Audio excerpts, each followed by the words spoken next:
Christianity and monarchy and old traditions. When we get rid of these old traditions that were there for centuries, what are the consequences there? They were there for a reason. I thought I always was aware of how the world works and how finance works, but you think you know, but you're opened up and your whole worldview is completely smashed by something like Bitcoin, which teaches you what money really is. When you think about it, a monarch, his family is in the same position for millennia. So his goal is not to take much from the people today. He wants to leave enough for his family for generations to come. If he takes too much today, there won't be enough for the future. If he takes too much today, his people might rise up and he will be toppled. He won't tax his people much. And he will make sure individual private property is protected. Their right to property is very important for a stable society. And a good monarch, and most monarchies in the past, understood this. As soon as you start encroaching on people's private property, you're encroaching on their freedom and their ability to save. And that's how civilizations are born, through strong property rights, not the other way around. That's also more or less a time when the Federal Reserve was founded, around 1913. And that's why the First World War got out of hand, because money became easy to create, so people are able to make wars continue. And that's why since then we've been almost in a state of perpetual wars.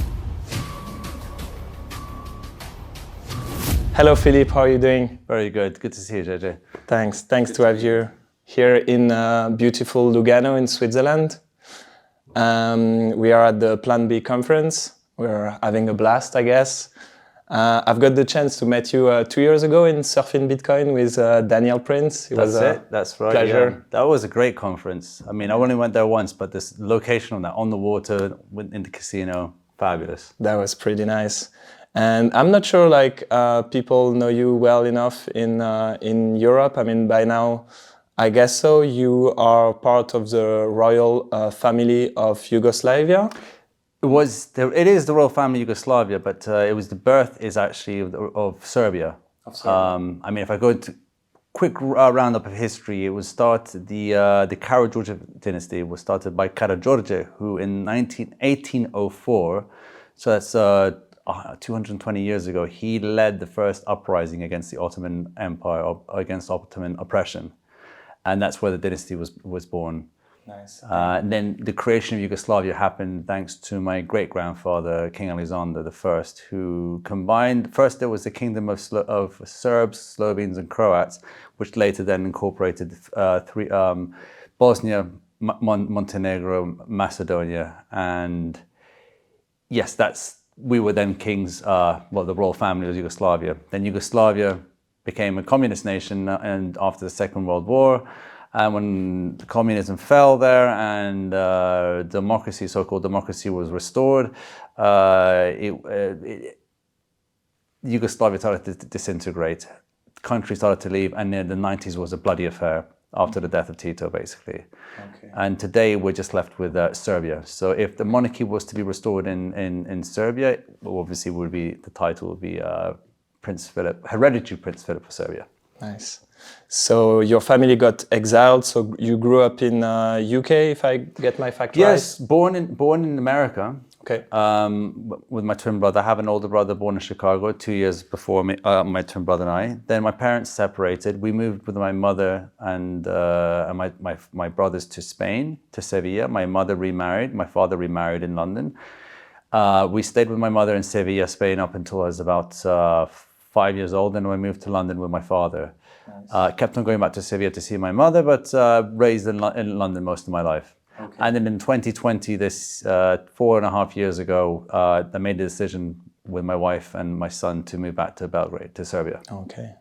And so you were working in legacy finance? Correct. And I think what everyone want to know is how someone which is royal, working in legacy finance, I guess everything was going kind of okay for you. How did you get introduced to Bitcoin, and why did you decided to stop your career to focus 100% in Bitcoin? That's a good question. So I first came across Bitcoin years, in 2011 or 12, when WikiLeaks couldn't take MasterCard or Visa payments, and I heard about them taking Bitcoin payments.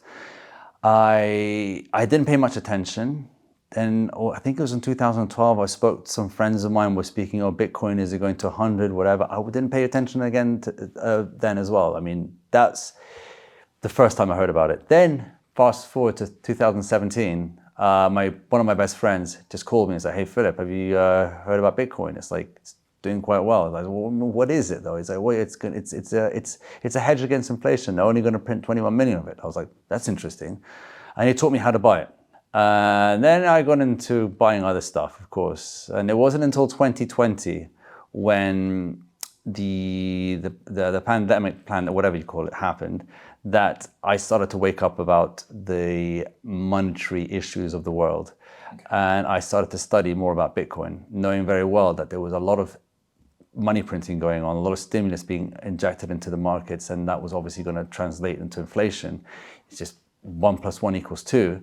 That I had Bitcoin in my pocket as well as some other cryptos, but I started to, I bought a couple of books on Bitcoin, one on the Bitcoin Standard, the other one was 21 Lessons by Gigi, and then started reading more about Bitcoin, logged into Bitcoin to Twitter, started following some maxis, and I thought, wow, this makes a lot of sense. And I guess I've always had an open mind. I thought I always was aware of how the world works and how finance works, but that's the problem. You think you know, but then you're opened up and your whole worldview is completely smashed by something like Bitcoin, which teaches you what money really is. And that the money that we've been told to use today, being that what they call as money is not really very good money. It's a pervertization of money. It's actually a tool of almost control. And when you woke up to this, that to me was a very profound thing. And I took a few moments of epiphany to come to terms that I was fully on board on Bitcoin. I sold all my other cryptos, and I wanted to dedicate my life to a lot of my life to Bitcoin. And of course, working on doing good in my country, trying to restore the Kara-Georgievich image, and I want to work on a foundation there. I want to try and reverse the brain drain, a lot of stuff. But Bitcoin is a big key part of that. And yeah, so then that's interesting, because going to the rabbit hole myself for the last 7 years, I feel like Bitcoin changes you a lot, and it changes your perspective and what you thought was right since you were born, pretty much.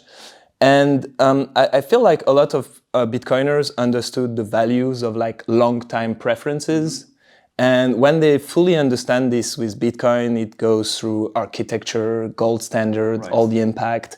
And for some of us, at one point, we start questioning stuff like democracy, governments, and all these things. And you start to see but monarchy was the ultimate long-time preference government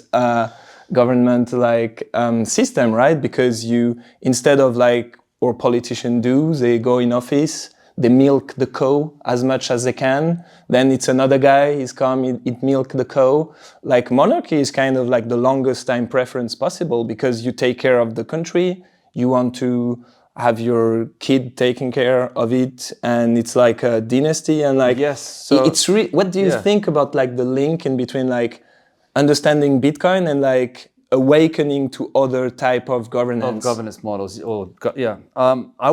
this is something that was not obvious in the beginning, because I was led to believe through my education that freedom is democracy, and democracy is freedom, that democracy is the ultimate form of freedom. But really that isn't the case. Then you start digging around more and you realize that, and this is coming from someone who's from a royal family, who should understand what the values are of low time preference.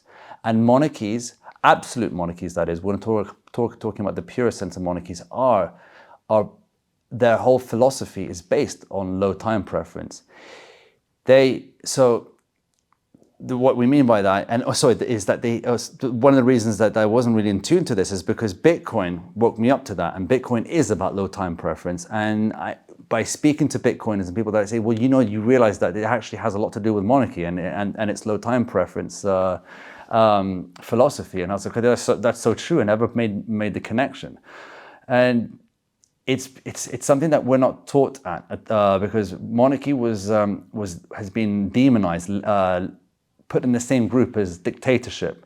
And one thing that dictatorships have, or rarely have, is succession. They don't have, unless we're like talking about North Korea, their children don't really inherit the title. So this is why monarchy is actually, it can be easily misunderstood for being an authoritarian dictatorship. But actually, no. When you think about it, a monarch wants to stay. He makes sure his family is in the same position for millennia. So his goal is not to take much from the people today. He wants to leave enough for his family for generations to come. If he takes too much today, there won't be enough for the future. If he takes too much today, his people might rise up and he will be toppled. What does he mean by taking too much? He won't tax his people much. And he will make sure that number one is that their individual private property is protected. Their right to property is very important for a stable society. And a good monarch, and most monarchies in the past, understood this. As soon as you start encroaching on people's private property, and you're encroaching on their freedom and their ability to save, and to save, meaning that to generate capital, which means they can invest in themselves, invest in their families, invest in their communities, and invest for civilization. And that's how civilizations are born, through strong property rights, not the other way around. And this is what monarchies advocate for. Yeah. It's interesting because I'm French myself. So in France, the French Revolution is sold as the Holy Grail. Yes. It's nothing you won't question. Like the way it's painted, we are indoctrinated since we're a child, like through TV, through movies, through education, to say, oh, before the French Revolution, it was like basically the Middle Age, dictatorship and stuff. And then we rise like to consciousness through democracy. And democracy is even like something that is used to go to war. Like I remember when we went to war in France to bomb like Libya in 2011, they were claiming to democracy. We go to war and we kill these people because we want to claim back democracy in this country. In Iraq, it's the same, but it's pretty much the same all the time. And I think you need like a lot of efforts to put these things down, because like we've been indoctrinated since we were born, right? Well, yes, you talk about the French Revolution and the monarchs, King Louis XVI Yeah. and Marie Antoinette there was huge propaganda against them. The economy was not great during the time. When you go dig into that and why the economy is not great, I'm not going to start labeling people how they destroyed the economy, but the blame was left to them. They were actively trying to improve the lives of people. And then when Marie Antoinette, apparently when she said they let them eat cake, that as well was a lie. And that was a huge smear campaign against them, and that brought down the monarchy. And then the Republic was born, and that was one of the first, I would say, Republic, socialist, sort of communist-style revolutions, and that set the precedent for the next 200-300 years. Because afterwards we had not too long, but a century and a half afterwards, we had the Russian Revolution. Similar situation. It's a genocide of Christian people. Yes, genocide Well, Tsar Nikolai II was a family man, a good Orthodox Christian. He was a good leader. He tried his best to do the best for his people. He had the low time preference thinking, but there was a rising ideology of socialism and communism that was threatening the whole way of monarchy. And again, they were then smeared. They were saying that they were living like the French monarchy, that they were living a very high lifestyle. They were living in the riches and all that. Of course, they had nice things. They had nice property. They had nice architecture, because that was thanks to the low time preference. But they weren't actually living like like people say, like the kings and queens of fairy tales. No, they actually were, I would say, normal individuals. These guys were family people, and then they were genocided. They were taken out, and then that resulted in one of the biggest genocides in history against the Christian population in Russia, which is not talked about at all. Agree, 100%. Which we felt the effects of also in Serbia, because in Serbia and then Yugoslavia at the time, because we were open to receiving what known as the White Russians. The White Russians were the monarchists, the Tsarists who came over for refuge. And because they are Orthodox brothers, we opened doors to them and they came and integrated in society. And yeah, it was a very dark point of history, and that's the Russian Revolution. Again, the word revolution being changed for something very dark and tragic. And that's also more or less a time when the Federal Reserve was founded around 1913. And that's when money printing became a real issue, and when we started to see the detachment from money being backed by something hard.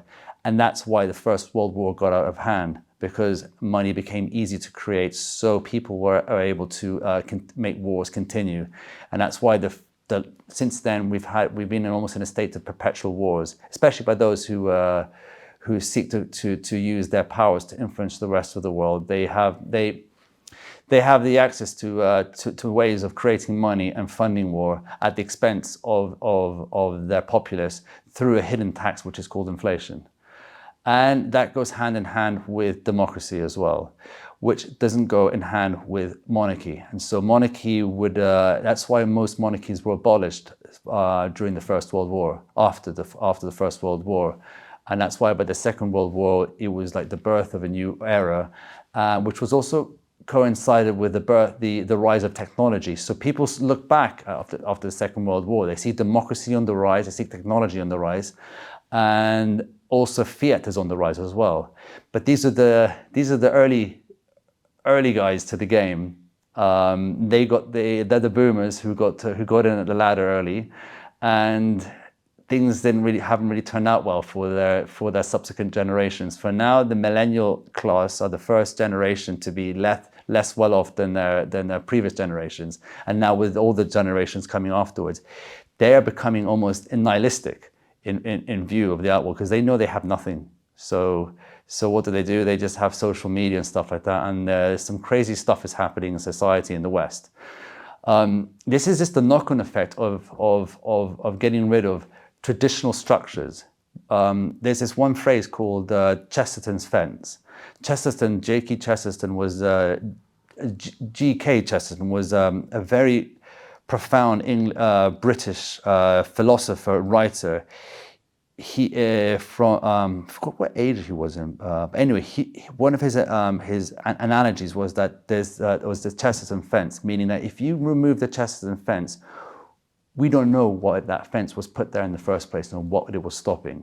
He was referring to things like Christianity and monarchy and old traditions. When we get rid of these old traditions that were there for centuries, what are the consequences of that? They were there for a reason. I mean, we've seen the consequences of the fall of like Christianity and like in all social life, and it's very interesting the views you have about history. I could say I share like all of them. Is it something you discovered after Bitcoin, or is it something that your family taught you? No, it's something. Okay, look, some of them, my family, even my father would tell me about some of these things, especially during the Second World War, how it's not known that, like for example, during the Second World War in Serbia, we had, in Yugoslavia, there was two factions. We had the royalist Chetniks and the socialist communist partisans. And then they started the war. They were working together against the invasions of Germans or Russians or whoever it was. We're not really told exactly. That the history is a bit blurry. Mm-hmm. They worked together, but then towards the end of the war, towards 1943-44, when there was then civil war within the country, and both of them turned on each other, and it got ugly. The Brits, instead of supporting the royalists, they ended up supporting the partisans. Why? Because logically, it's better for them, because the Brits are in the game of domination and empire rule. and they don't want to have another monarchy, especially one that is like an empire itself, which was a six-state nation. During the 1920s and 30s, Yugoslavia was a six-state nation of an example of different nations with similar cultures and three different religions, all uniting under the same banner with the glue of monarchy holding it together. And it was creating assets and people who were well off. That was kind of a threat to other greater powers around the world, so they had to dispose of that, and instead they actually positioned Tito where he was, and actually it was beneficial to them to have Tito and a failing six-nation socialist system that needed money for it to survive. We always get back to the root problem. So where is that money coming from? They did most of their trade, 60% of their trade, with the West. Yugoslavia was never fully behind the Iron Curtain. It was playing both sides, and because this is the way that the UK and the US had leverage to the USS to the Soviet Union. Then that became less of a thing once. When NATO was founded, the Eastern Bloc's answer to NATO was the Warsaw Pact. But when the Warsaw Pact fell through, then there was no need to keep Yugoslavia alive. And then all of a sudden the money dried up and Yugoslavia wasn't a project anymore for the West. And then that's when the fall of Yugoslavia happened. So going back to your question is like, I kind of knew a few of these things before I learned about before I learned it through Bitcoin, but Bitcoin only solidified my that view and made me open and realize other structures that made that possible. Because you question, why did that happen? And you don't really question incentive structures or why these things happen along history. But then when you actually rewind back to before the First World War, or at the start of the First World War, when they had the meeting in Jekyll Island, which created the Federal Reserve, then you realize that created a new system, a new era of finance. Then you realize, okay, that makes sense now. So yeah, thanks to Bitcoin, I could really label my life as pre-Bitcoin and post-Bitcoin in terms of understanding. Yeah, pre-Bitcoin, as I said before, I was open-minded. I always thought I knew stuff, but I was still I guess I was a bit more liberal. You had like a fertile ground still. Fertile ground. Yeah. I was reading The Guardian. I was reading New York Times and stuff. But I was open to other things, and I was always open to things. But then post-Bitcoin is when I realized that all those they're all curated. So they all have their power structures. They all have their incentives run by certain individuals who have other ideas in mind. Mm-hmm. So yeah. It's interesting because myself, I've opened to this subject like after Bitcoin, but even before Bitcoin, I found that the monarchy system at least was more honest, because you know who is in charge, you know who to blame if things are not going right. But the thing is, like, I think most of the people right now understand that with the democratic system we have in the West, we don't even know who is in charge. Like, it's pretty clear with Biden. We understand that there is like shadow forces, some people call it the deep states, that are actually really controlling. And so people don't know who to blame. And consciously they want to blame themselves, because they are like, if we have incompetent people in charge, it's because we kind of voted for them. And so it creates like a wrong incentive system where people are becoming nihilist. They don't know what to do to change things. They don't know who to blame. Some people blame politics, some people blame immigrants, some people blame Israel, some other people have different views, but we don't know who is running the game pretty much. And it's pretty confusing, you know? It's very confusing. And that's why you can't put the blame on any individual politician, anyone like that. They're just playing to the incentive structure. They are just like anyone making money in the fiat world. They're doing it because that's how to make money. But as we know, the incentive structure in the fiat world means that in order to rise to the top, you kind of have, often enough, you practice psychopathic behaviors to get to that level. But I'm not going to go into those details. But what I'm trying to say is that, yeah, I think all of today's world's problems, is a lot of it can be traced could be traced to the the fact that our money is broken, and money is our form of communication between not just individuals for trade, but also between different nations, and it's fundamental for our development and for civilization to progress. And that is to have hard money that it holds its value and increases its value over time, because it's uncorruptible. Gold was that for 5,000 years, but obviously gold has its limitations. It's not portable like Bitcoin, and it's not as recognizable, and it's hard to verify and all that sort of stuff. But so this is why Bitcoin takes the best of gold and also takes the best of fiat, which is it's very much more portable and so forth. But and it makes it even better because it also gives you the ability to hold something completely bearer, but not just in physically, but in your head as well. You can actually hold your wealth in your head without actually having to touch anything. So the consequences of that, I think, are going to be huge, and it's going to be very beneficial to society. So going back to the broken systems, as well as democracy showing its flaws, I'm not going to say I'll say that democracy is the worst thing that's happened. We see where we are right now. We're recording this podcast here in Switzerland. Switzerland has been a good democracy for several centuries.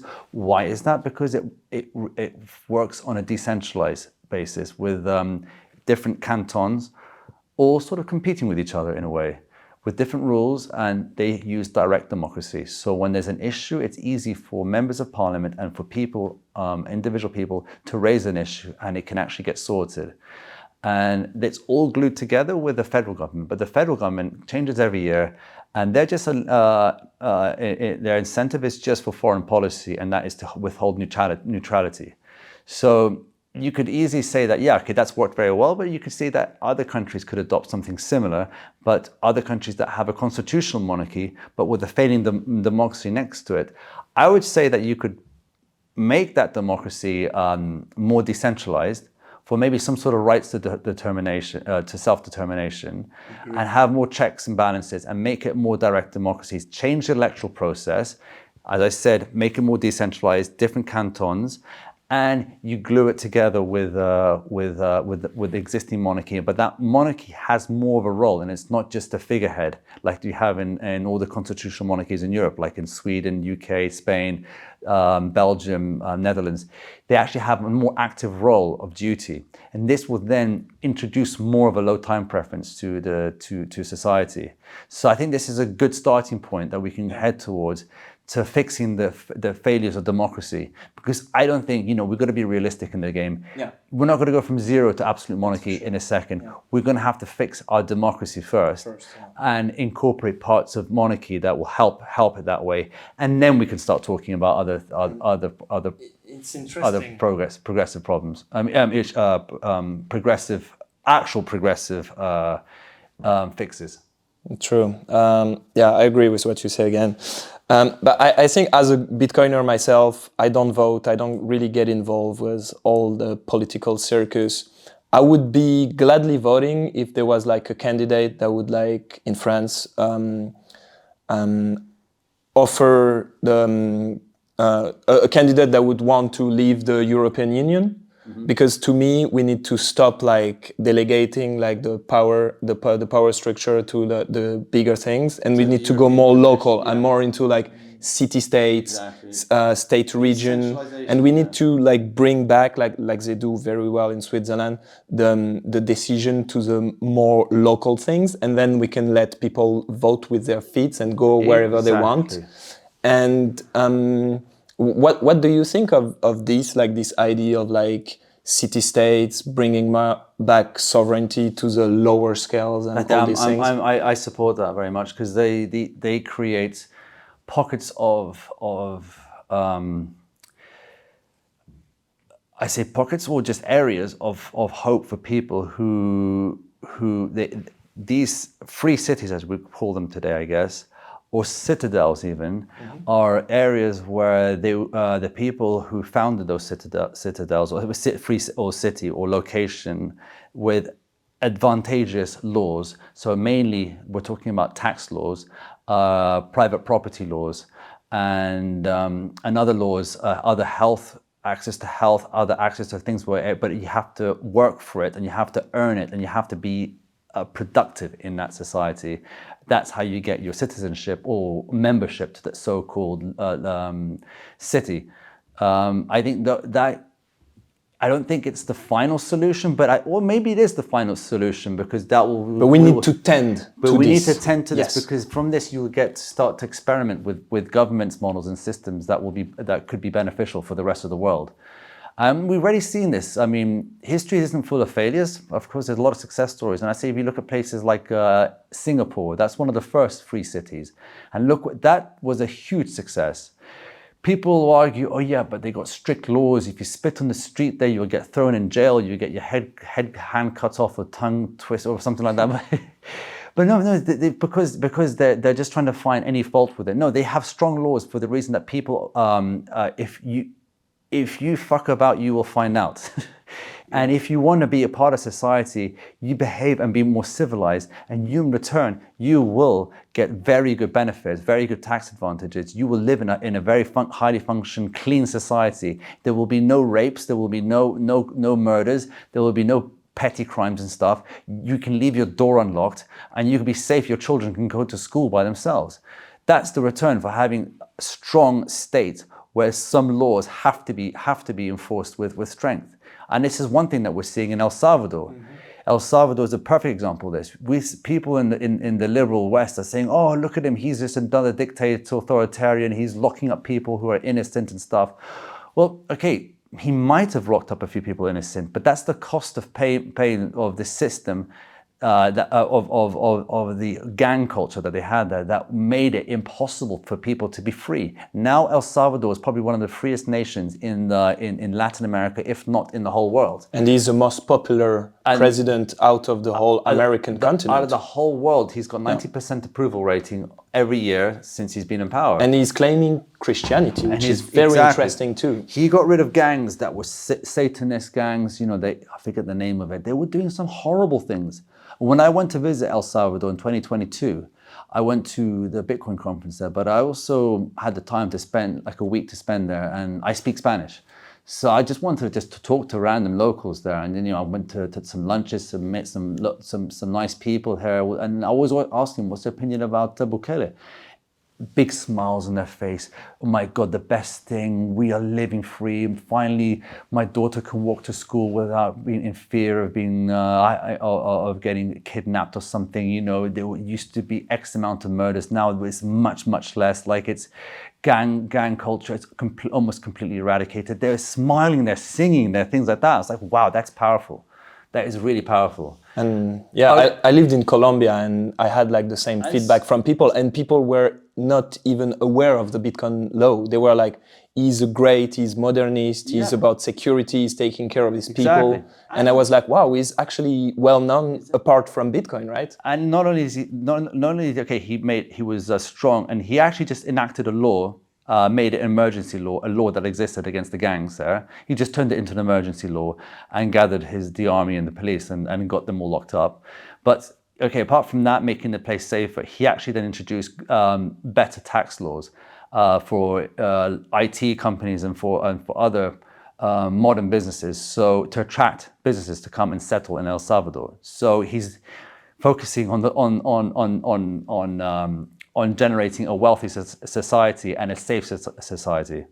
And I think it's a beautiful story. And I hope his policies and his legacy will stick, because obviously the issue is it's still a democracy. Yeah. I really hope there will be but one day a monarch. Apparently, I have a friend. He's in El Salvador, and he's telling me that there is his brother, which is like a lookalike to him, and he's very based. They are very aligned politically.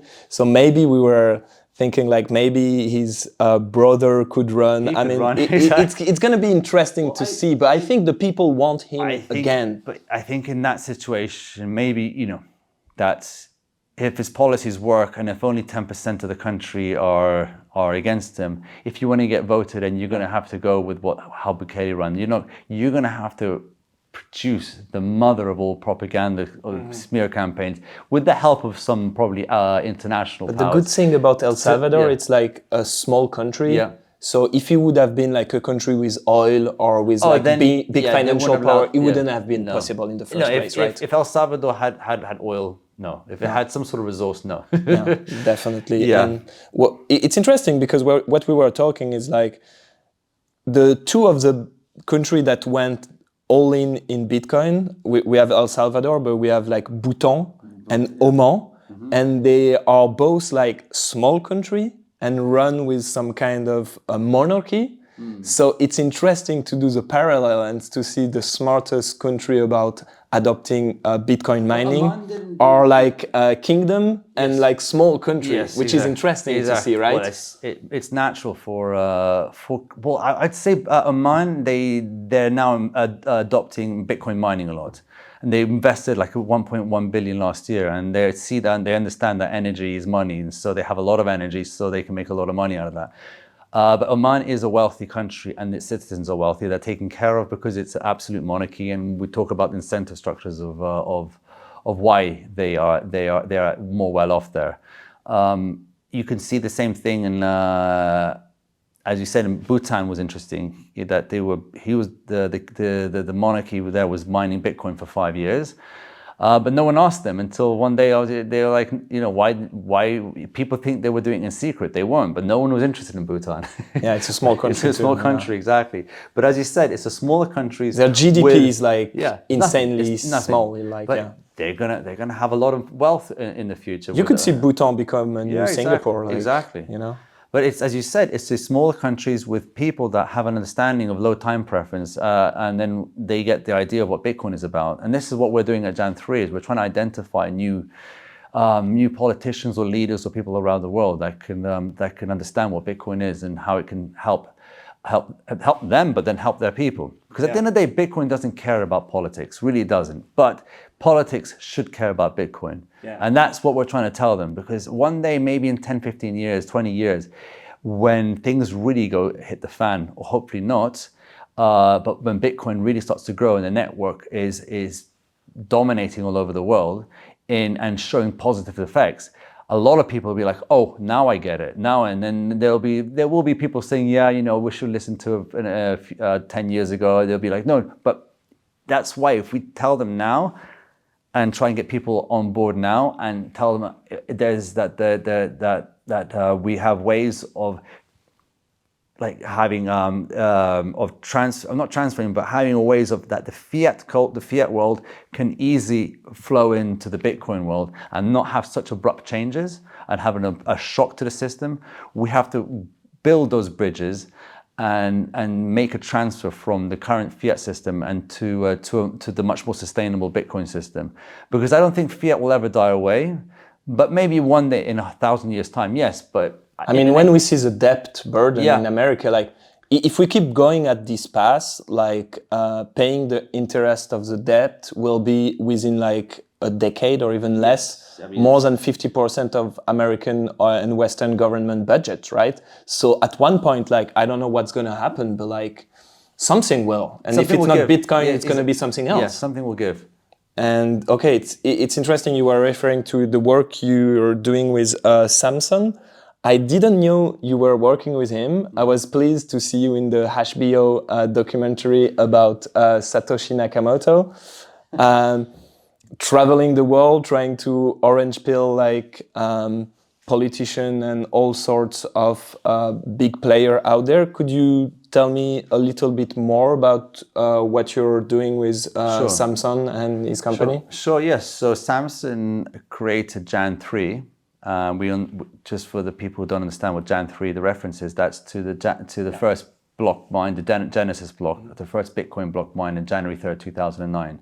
Anyway, so Samson was a former executive at Adam Back's Blockstream, and he left because he wanted to start his own company, and he had a vision of orange pilling nation states and speeding up hyper Bitcoinization. I mean, in his way, with his wallet that he created in Blockstream, which is Aqua. But Aqua is the wallet that it's what the tool is that we're going to use to try and onboard the next billion people. That's the goal.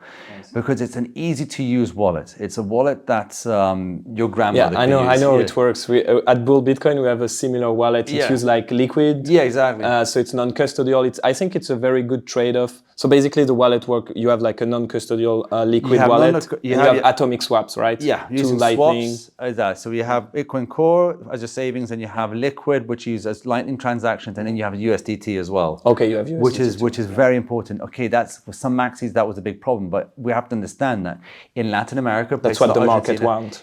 More people use USDT than anything else, and they use it on shitcoin rails. We want them to use it on Liquid. And so we have the technology that if they transfer it from USDT Tron or ERC20 into our wallet, it comes out as USDT on Liquid. So thanks to atomic swaps, and it works. And shout out to the guys at Bolt that are doing the swap. It's amazing Bolt, company. Atomic swaps, Bolt is the team working on it, that we're using their technology, and big shout out to them. That's really groundbreaking stuff there. Sure. So that's one of our business models is the wallet. But the other thing is that I'm also there to try and make introductions to nation states and to politicians, individuals around the world, and to try and spread the word of Bitcoin. Samson identified me because I just became a public Bitcoiner, and he saw the title and he thought, that could be useful. And I thought, hey, that's something that I would like to do. And that's when I left the legacy system, a financial system.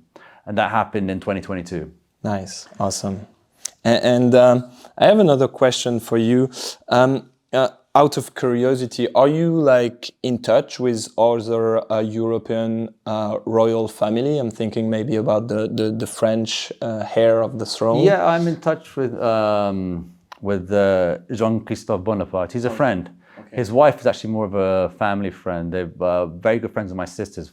We used to be going summers with them in Spain when we were young. So I'm in touch with him. Was at his wedding. We go visit them sometimes when I'm in Paris, because my wife's parents they have a flat in Paris. He's an artist, and he spends half the time in Paris and the other half time in Belgrade. And apart from them, we're related to the Spanish monarchy. Sometimes we meet them. I mean, haven't for a while, but there's a connection there. Belgian monarchy as well. The Swedish monarchy as well. The Crown Princess Victoria was the best lady to my wife at our wedding.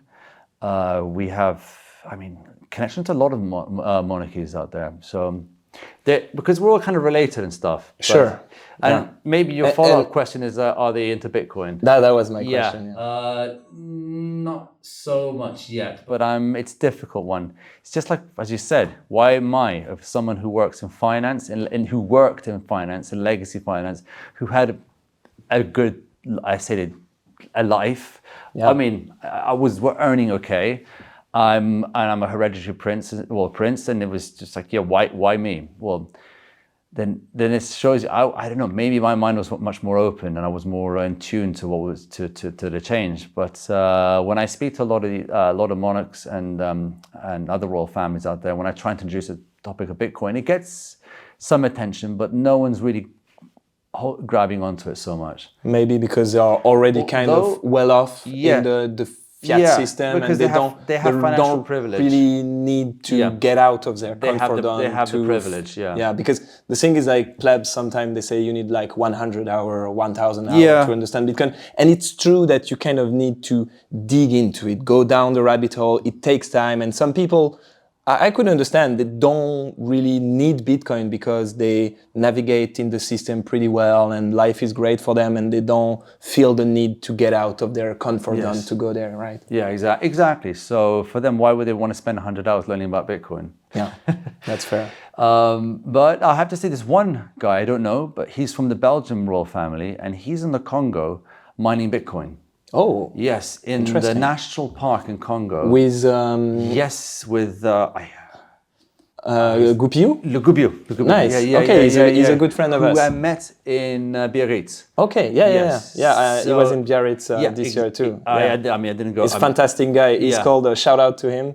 We call him the French Indiana Jones. Exactly, the French Indiana Jones. Fantastic. So he's worked together with the cousin of the king or something like that. I don't know how. Yeah, he's not direct, but he's still from the Belgian royal family, and he is actually mining Bitcoin in the jungle. In the jungle, like they have a very interesting setup there. 2 or 3 hydroelectric plants. Yeah. And 2 or 3 operations, and the money they generate, a lot of it is going back into the conservation of the national park. Yeah. So it's a beautiful project. Yeah, it's a beautiful project. Okay, so we have like a second royal. There's Bitcoin. There's Oman. There's Bhutan. There are. So step by step, we're gonna get there, and it's gonna be interesting if we see some royal family adopting Bitcoin, thriving financially, so starting to become like more impactful in the world. So I hope it's going to help because constitutional monarchs won't be allowed to talk like I am. True. Because they are constricted by their constitutional laws. That means that they have to show neutrality and never support or go against parties, governing parties, or not support, but never go against and be neutral about everything. So I think Bitcoin is something they wouldn't be allowed to talk about. So I'm in a unique position that I'm not from a non-functioning unofficial royal family that one day could be restored, but I feel it's my duty to speak out about this. I do it internationally more than I do it at home, because at home I get a lot of backlash from people, and I'm trying to build up popularity there. And I don't think in Serbia a lot of people do use Bitcoin is ready for some sort of adoption in Serbia, but there's a certain amount of people who are very cash orientated and they see Bitcoin not so kindly. So I'm trying to make sure I'm getting to everybody before I can start orange pilling the nation. That makes sense. It was really a pleasure to talk with you, Philip. Likewise, JJ. We are launching Bull Bitcoin in Europe next month, so we're gonna keep making some content. So hopefully one of these conferences in a year or two we can catch up again. Always happy to chat. It was a great conversation. So thank you very much. Thank you, man. All the best. Thank you.